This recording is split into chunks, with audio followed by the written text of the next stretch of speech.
Hi there. In this video, we're going to talk about solving systems of differential equations. And we're going to look at systems with constant coefficients. And a couple of things we're going to use in this video are eigenvalues and eigenvectors. And we're also going to use the notion of determinant. So if you aren't familiar with those things, you may wish to refresh yourself on those things before following through with this video. I'm going to cover eigenvalues and eigenvectors. But determinants I'm not going to really touch on, so that might be something that you particularly want to look at. So let's take a look. Okay, here we are. We want to solve a system, and we can always write a system like this, but let me just remind you where this comes from. If I expand that out and write out the vectors and components, I could write it like this. Now this is a 2 by 2 system, a 2 by 2 matrix here. Now what we're doing applies to 3 by 3 systems, 4 by 4 systems. So each of these corresponds to a system of equations, right? And so a 3 by 3 system would be a 3 equations and 3 unknowns. 4 by 4 system would be 4 equations and 4 unknowns. Everything we're discussing here works in all of those contexts. But some of the things to take into consideration here are that we are treating the constant coefficient case. That is to say that these coefficients here do not depend on t. Okay, they are just constants. Okay, so for instance, today we are going to solve this differential system, all right, and which corresponds to this system of equations here. All right, but before we do that, we need to cover some background, okay? So we wish to solve a system that looks like this. How are we going to do that? Well, the idea here is that we're going to look for solutions of the following form. Y equals a vector times e to the lambda t, where v is just a vector whose coefficients are constants. Now, what motivates this idea? Why do we want to do this? Well, remember how we dealt with long ago a differential equation of this form. Now, these are not vectors. Just imagine a function. We just have a function its derivative is equal to a constant multiplied by itself. Well, we know how to solve this, and we know what the solutions look like. So, good exercise, pause the video, solve this differential equation using the techniques that we talked about long ago. Remember, this is not a vector function, nothing fancy here, very basic differential equation. Solve this, what do you get? Okay, hopefully you got through that, and you saw that y has the form a constant times e to the lambda t.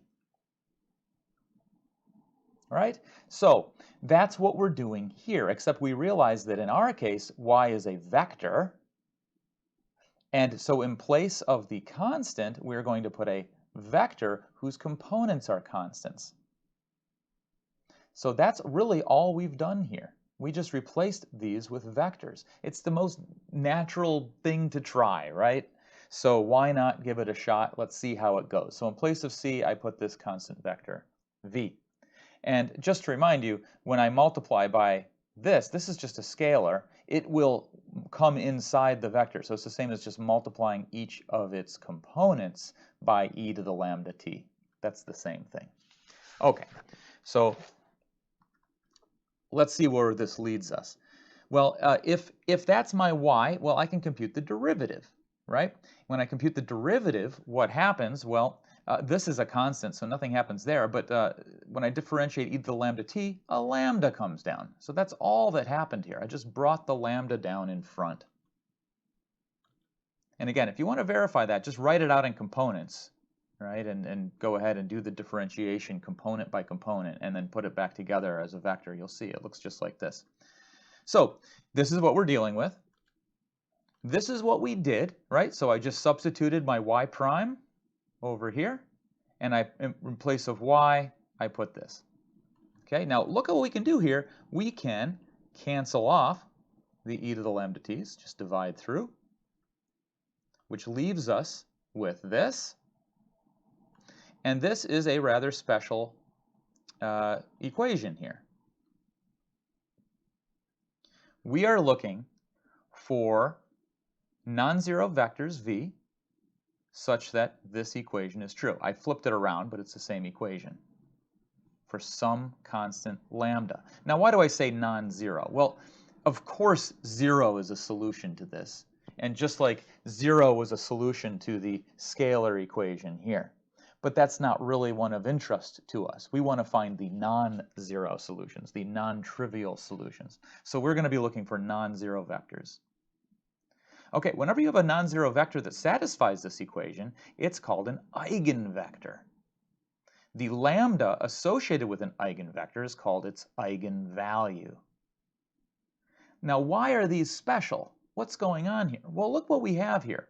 We have a matrix applied to a vector, a linear transformation of a vector, and it's giving us a scalar multiple of that vector. That's a very rare occurrence. That's not something you'd expect to see very often. Let's just take a look at what this means in a pictorial form here. So what we're seeing here is a vector, v, and over here the red vector is its transformation under some linear transformation. Or equivalently, we're multiplying vector v by some matrix. Okay? And what I can do is I can move this vector around. We can see where its transformation goes. So different vectors are transformed to different places. Right? Every vector v I pick, we can see its red transformation right there. Now notice that some of these vectors have a transformation that's parallel to them. Notice right here, this vector and its transformation are parallel. That means that its transformation is lambda times the vector. These are the vectors that we're looking for. Now, the question is, how many of these vectors can we find? And a better way to ask that question is, how many linearly independent vectors can we find? Well, here's one. I'm going to spin this around, see if you can see other ones. Oh, okay, that's also happening here. If I put this right here, you can see the vector is being transformed so that it's parallel, but that's not linearly independent of the one we already have. In fact, this is just the negative of this. So that doesn't count as finding another linearly independent one. That's still, it's just a scalar multiple of this one. But can you see a linearly independent one? Did you spot it? It's right here. Notice that this vector is parallel to that vector. They're pointing in opposite directions, but they are on the same line. So here the lambda is negative. So the lambda here flips it around. And of course, we have that happening on the other side as well. The lambda is flipping this vector, so it's a negative lambda. So that is what we're looking for here. We're looking for those vectors, the vectors that when you apply the transformation just end up becoming a multiple of themselves. And those are called eigenvectors, and the multiple is called the eigenvalue. So how do we find these guys? We saw how to find them in a picture to kind of get an idea of what they are, but how do we find them precisely? Well, let's start with our equation that we just talked about. Okay, well, let's subtract lambda v from both sides. Okay, now what I'm going to do is I'm going to factor out, oh, before I do that, sorry. What I'm going to do is I'm going to actually multiply lambda times the matrix I. What is the matrix I? That is the identity matrix. So what I'm doing here is I'm thinking of this identity matrix I, which is the matrix with ones down the diagonal and zeros everywhere else. Now what's lambda times I? Lambda times I is the matrix with lambdas down the diagonal. Now what you should notice is that the identity matrix applied to any vector, and you can just check this on your own, will just return that vector. It doesn't do anything. It's like multiplying by 1. The identity matrix is the equivalent of 1, but it's in higher dimensions, right? So it has this property. What happens when I multiply lambda times the identity matrix times the vector? I get lambda times the vector. So that's the fact that I'm using here. I am using that fact to replace lambda v with this matrix lambda I times v. Okay, so why did I do that? Well, because I want to factor out the v. But to do that, I need both of these to be the same type of object. This is a matrix, so I need this to be a matrix. So that's what I did. I changed this, I rewrote this to make this a matrix over here. And when I do that, now I can factor out the v. Because you see, otherwise, what would I be subtracting? I need these objects to be the same for the subtraction to make sense. You can subtract two matrices, but you can't subtract a matrix and a scalar. That doesn't make any sense. They're not even the same dimension. So here I've got two matrices. This makes sense. Now this equation right here, what am I doing? I want to find the vectors that are zeros of this matrix. And that's the key to this. So when does this have solutions? Okay, well, we have a theorem for this.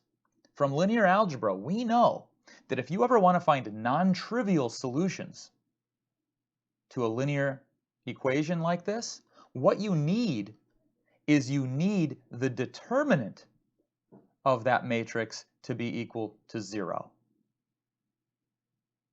That's a theorem from linear algebra. A matrix equation equal to 0 has non-trivial solutions if and only if the determinant of the matrix is 0. So this is the fact that we're going to use, and this gives us our strategy going forward. Our strategy is, 1, we are going to go ahead and find the values of lambda that make that happen, that make the determinant equal to 0. And once we do that, we're going to use those values of lambda in that equation up here to find v, the eigenvector. So we're going to find the eigenvalues first, and then we're going to find the associated eigenvectors. So here is the problem that we're going to solve. I told you we'd solve this one, and here we go. Except I've also included an initial condition. So we'll tack that in here. And by the way, this would correspond to this system. So you might see this written either way. Although I think you'd agree, the top way to write it is a little bit more concise. So here we go. Let's go ahead and solve this. So like we said, I think you can see through that sheet of paper. Let me get a cleaner one here. Like I said, what we need to do, step 1, what we need to do is we need to find the eigenvalues lambda. Okay? And we do that by looking at the determinant of A minus lambda I. All right. So we're going to be finding the determinant of what? Well, let's look at our A here. Now, remember what lambda I is. Lambda I is the matrix lambda, lambda, down that lambda's down the diagonal and zeros elsewhere. So if I take this matrix minus this matrix, I just do it component-wise, what do I get? Well, I get 4 minus lambda. I get negative 3 minus 0. I get 2 minus 0. And I get negative 1 minus lambda. So I'm going to compute the determinant of this matrix, and that means multiply down the diagonal and subtract multiplying down the other diagonal.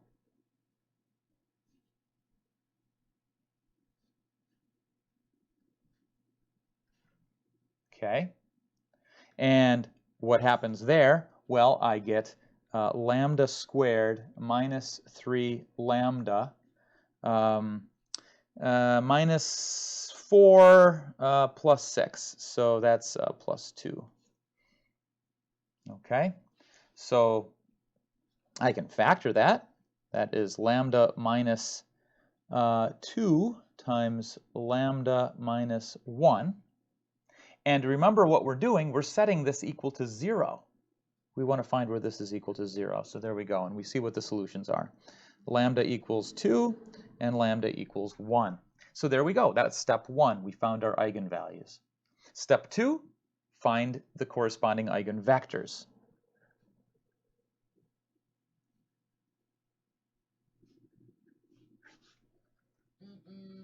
Okay, find the eigenvectors.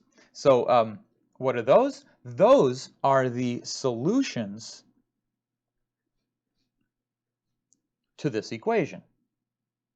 And this is the 0 vector, 0, 0. Okay, well, we have two eigenvalues to work with. Let's start with a 2 here. So I'm going to start with lambda equal 2. And let's see where that leads us. Well, if I take A minus 2 times the identity matrix, what do I get? Well, here's A minus lambda I, so I'm just going to replace lambda with 2. So I'm going to have 2, negative 3, 2, negative 3.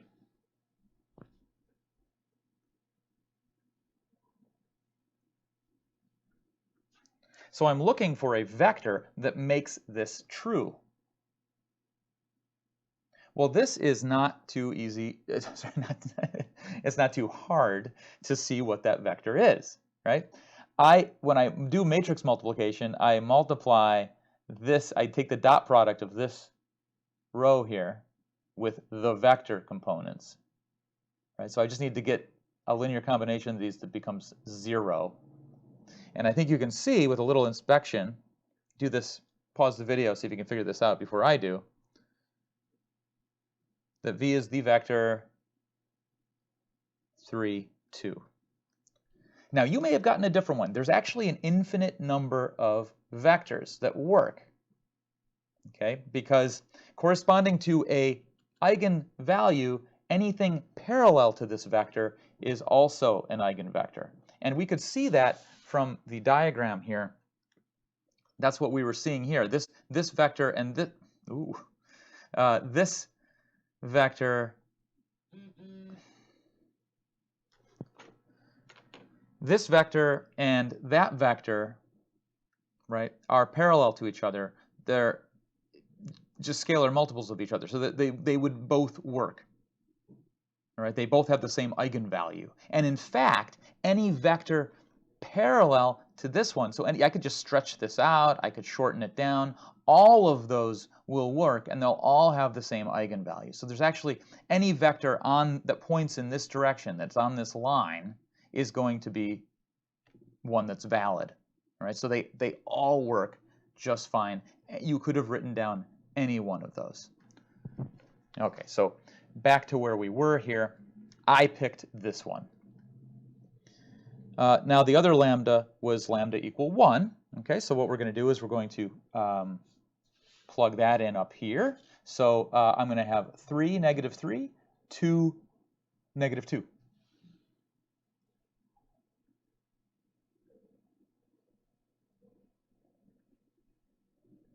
So now can I see the v's that will make this true?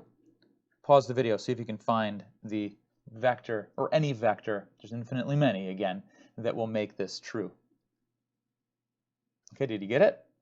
Here's what I got, 1, 1. Now any scalar multiple of this would also work. So there's any of those solutions would be fine. But yeah, this is a totally valid vector that totally works, so this is going to be our vector. Okay, so now what do we do with this? Well, remember, what we were trying to do is say that our solution should be of the form y equals the vector v times e to the lambda t, right? But we got two vectors. And if you look back at the original differential equation here, you can see that any constant multiple of our solution will also work, because I'm multiplying both sides of this equation by a constant. All right? So we can multiply each of these by a constant. Moreover, this is a linear equation. So if we add the two vectors together, we have another solution. So there we go. That's what we're going to do. We're going to take each of these, put them in this form, multiply them by constants, and add them together. So my y, I should have written a vector above that, is going to be a constant times the first eigenvector times e to the lambda, which is 2t, plus another constant times the other eigenvector times e to the lambda t. So there we go. There's our general solution. The only thing we haven't done here is we haven't taken care of the initial conditions. What were the initial conditions? Well, there's only one here. It says that y of 0 equals 9, the vector 9, 5. Okay, so let's use that now to see where that gets us. So, well, what is y of 0? Well, this just becomes 1, and this just becomes 1. So this is just the sum of these vectors here. Okay, in other words, it is the vector 3c1 plus c2, 2c1 plus c2. Okay, and we need this to be 9, 5, we said. So can I find the solution here? Well, you could view this as a system of equations if that helps.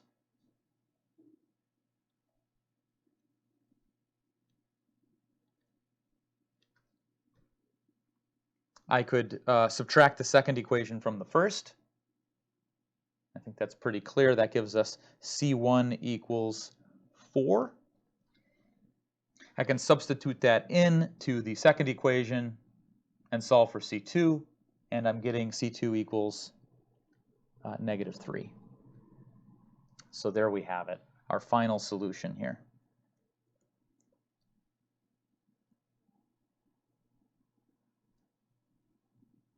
Okay, so actually what I can do is I can multiply the 4 through here, right? So let's just do that. I'll write it as 12, 8, e to the 2t, and I'm multiplying the C2 through here.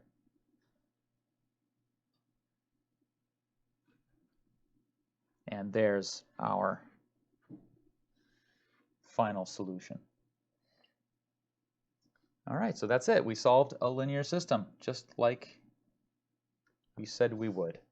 So linear systems of differential equations, there you go. One thing I want to point out, though, is that the technique that we used here depended on there being a linearly independent set of eigenvectors. That's not always going to happen. So if we want to treat that other case, there's a little bit more work we need to do to get that to work out. So this is just the situation where the eigenvectors ended up being linearly independent. To treat the other case, we'll have to talk about that in a later video.